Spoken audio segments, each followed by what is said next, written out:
Ladies and gentlemen, pray charge your glasses.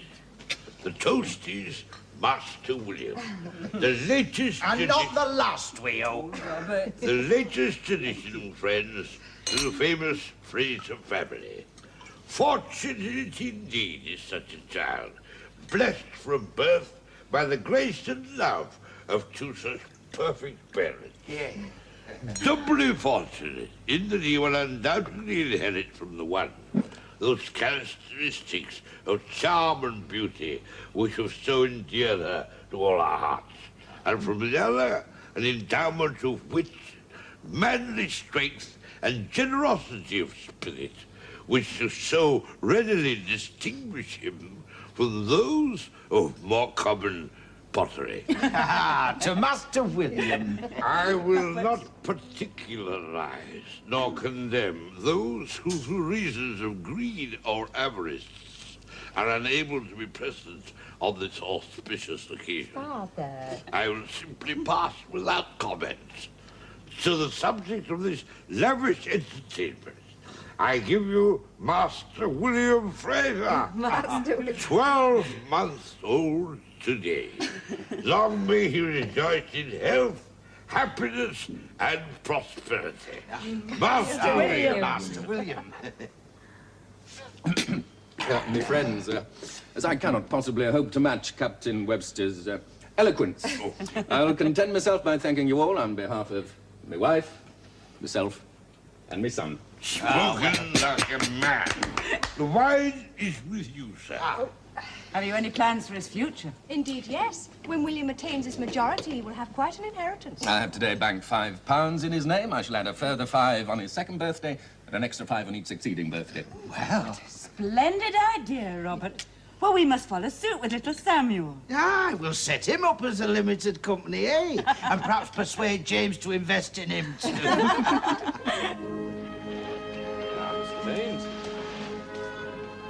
think of that, eh? Emigrants. As many as we can catch. £5 a head. It's a deal of money for them to scrape together, sir. Well, the law no longer allows them to take passage feeding themselves, so they must pay for the privilege of eating our victuals, eh? Quebec. I know that place well. It's full to the gunnels with frog eaters. We'll bend that to the shards for as many to see as possible. We sail Wednesday first tide. Come foul weather or fair. We're on time charter. Time costs money. We'll get along with you. Is there not something that you've overlooked, sir? I feel utterly wretched, Elizabeth. James has charge of our present. He chose it himself. Don't worry. £5 from me, Uncle Richard. 2 pages of advice on how to invest it. I know how to invest it. You shall have a new dress. No, Albert, it's for William. He'll be such a rich little man. I like the cut of his jib, every inch of Fraser. Every inch. With his mother's eyes. Oh, no, he's a spitting image of his father, his little Daniel, eh?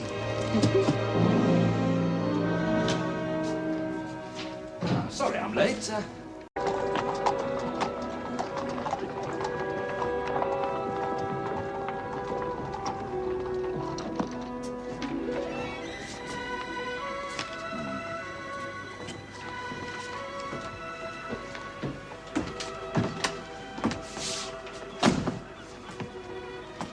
Morning, sir. You're late. Barely a minute, sir. You will have noticed that Canadian timber prices are on the increase, sir. I've also noticed that you've negotiated higher freight rates, Captain Fogarty. I anticipated a consequent rise in insurance rates, sir. Oh, sharp head on young shoulders, eh? Sharp enough for James O'Needon, do you think? I don't know, sir. I've not matched him as yet. He did once in fair fight. A long time ago and best forgotten. I doubt James O'Needon would forget and forgive so easily. I care little for James O'Needon's opinions on any matter on this earth. Not even on a subject which touches you closely? I don't follow you, sir. Oh, come on. For once, affianced to that dolly-mop, Elizabeth O'Needon. I regret, sir, that as long as you insist upon traducing the good name of a lady I hold in some esteem, I cannot remain in your presence. Nor in my employ. Nor your employ. Here, Dawson, take these back.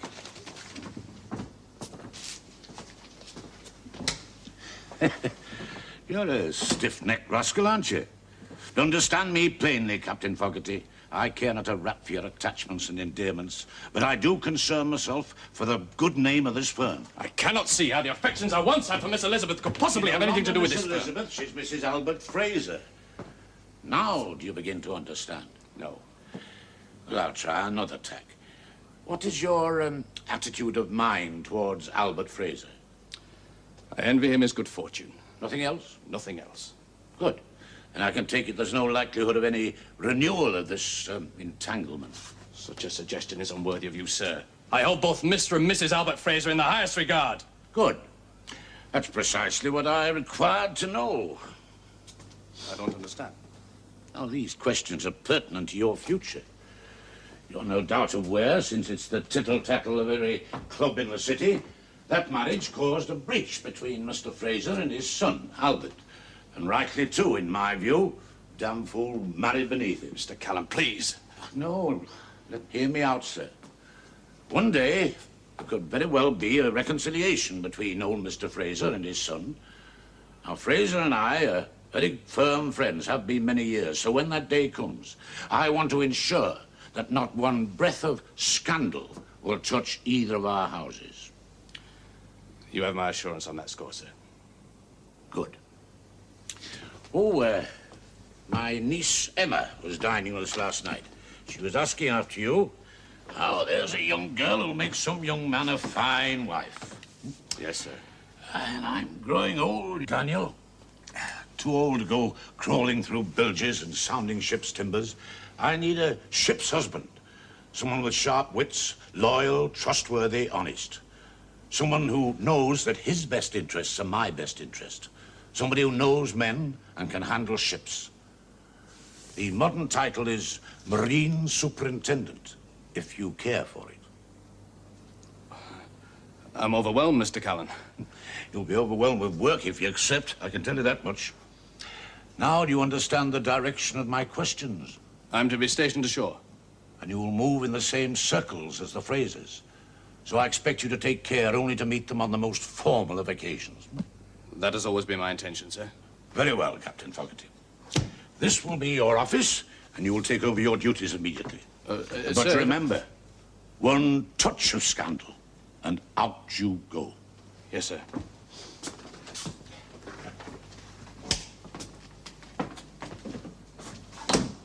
Hold fast there, I have it.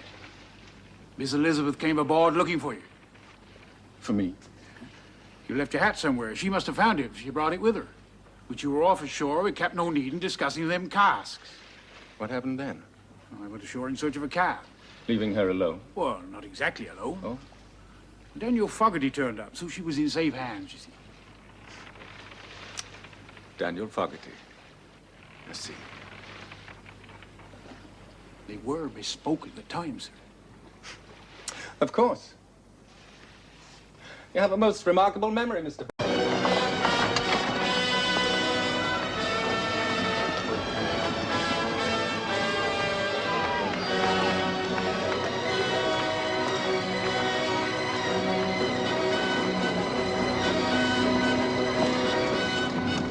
Ah, Mr. Fogarty.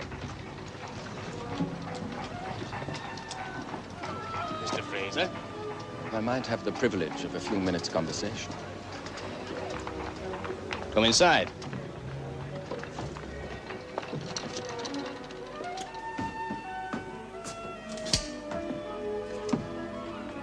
Thank you.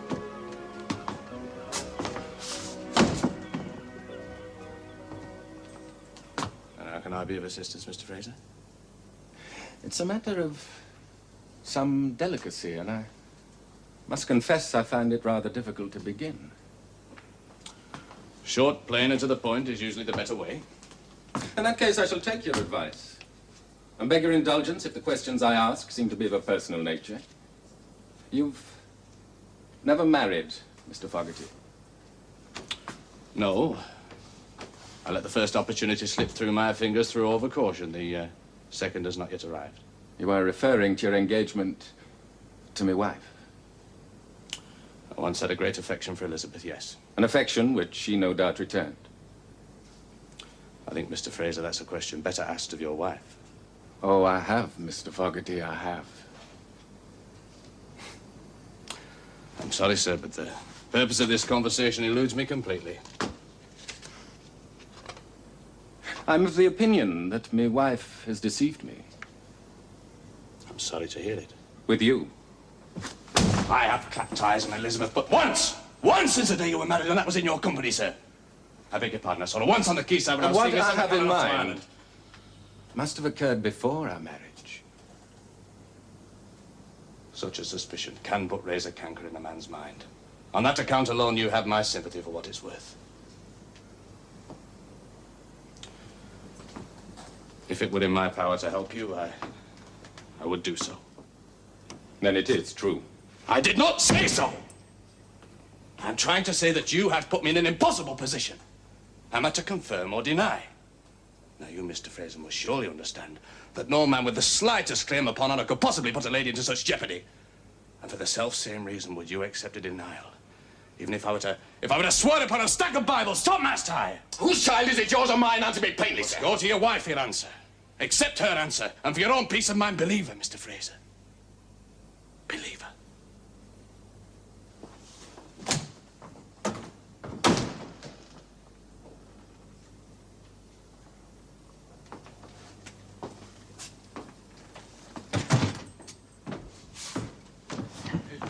What's wrong with young Fraser?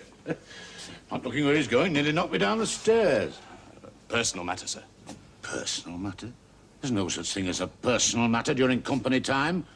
Come on, out with it, man. What is it? Sorry, sir. It won't happen again. I've given you fair notice, Mr. Fogarty. One breath of Yes, scandal... Mr. Callan, I understand. I understand well enough.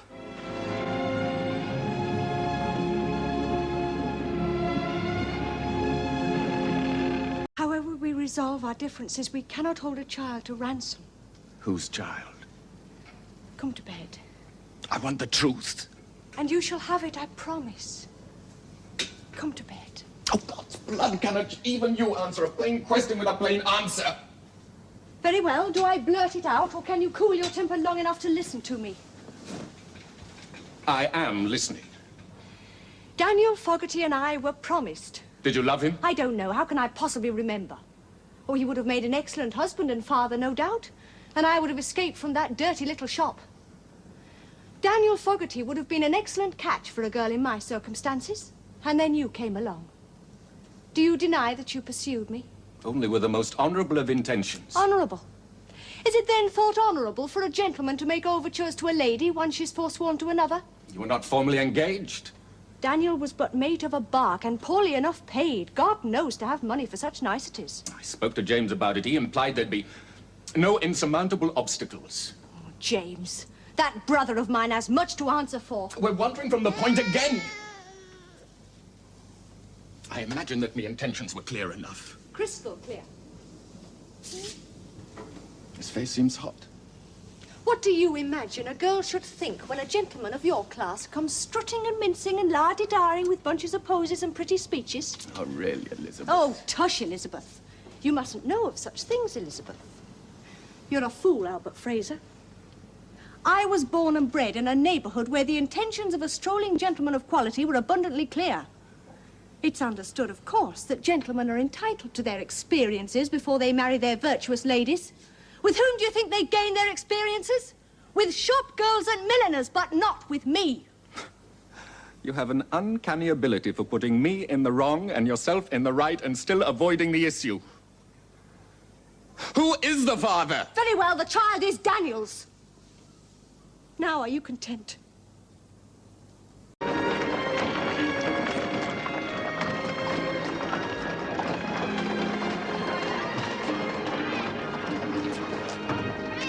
Don't you let my uncle bully you, Daniel. No, Miss Callan, I won't. Not Miss Callan. How many times must I tell you?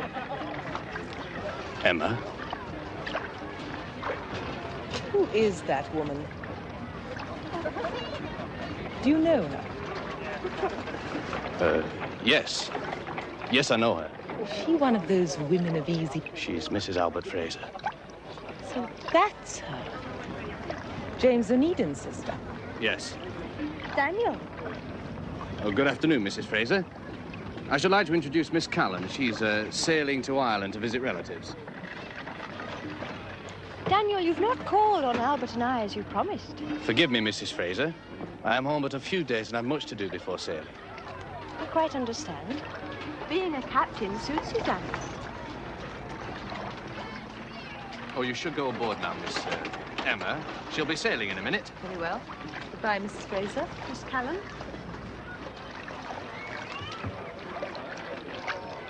Don't forget, next time you're home.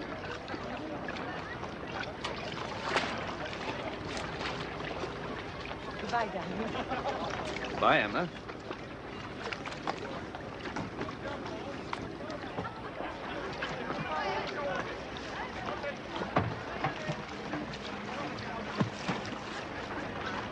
Callan's niece.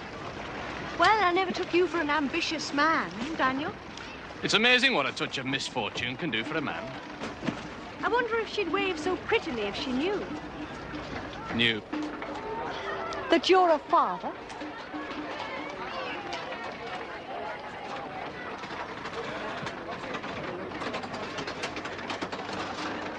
All the farmers go around the field. Pray do not think me flirtatious when I am but gay. Those are my letters. Returned them, did he? Daniel Fogarty always behaved honorably. Did he indeed? The father of your child. Must you leave them in a drawer where I must surely find them? Because we are married, am I to have no life of my own? No thoughts, no private place? Where you deceive me? Are my thoughts to be purchased? Look, what am I to do these long nights? You leave me alone constantly. I'm interested in neither your steamship nor your drawing board. Oh, I'm sorry, Elizabeth. It's the age-old wives' complaint. I apologize.